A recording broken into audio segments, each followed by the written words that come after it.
This channel does not promote any violent, harmful, or illegal activities. All content provided by this channel is meant for an educational purpose only.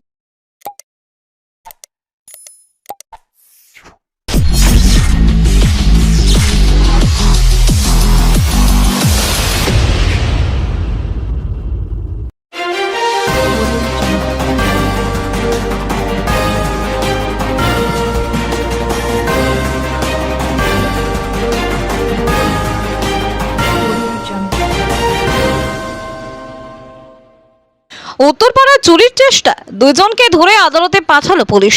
বেশ কিছুদিন যাবৎ চন্দননগর কমিশনারেটের অন্তর্গত উত্তরপাড়া থানায় এলাকায় একাধিক চুরির ঘটনা ঘটে। মূলত ফাঁকা বাড়ি পেলে চোর বাড়িতে ঢুকে সোনা দানা টাকা পয়সা লুট করে। পরপর চুরির ঘটনা অতিষ্ঠ হয়ে ওঠে উত্তরপাড়াবাসী।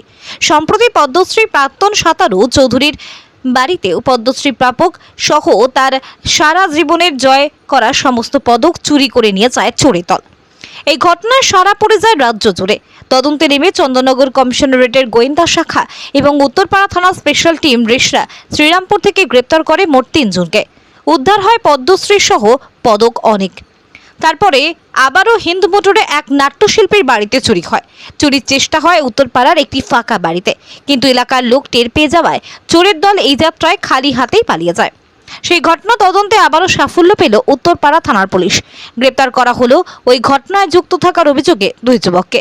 একজনের নাম শম্ভু যাদব, বয়স 30, অন্যজনের নাম রোহিত গুপ্তা, বয়স 20। আজ তাদের শ্রীরামপুর আদালতে পেশ করা হয়। ব্যুরো রিপোর্ট, আমার কলকাতা নিউজ।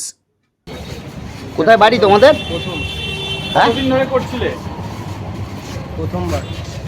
কেন করলে? এর আগে কোনো জায়গায় করেছো? না, চুরির মাল কোথায় বিক্রি করতে? উঠে যাও, উঠে যাও, বলো। আর কেউ আছে চক্রে?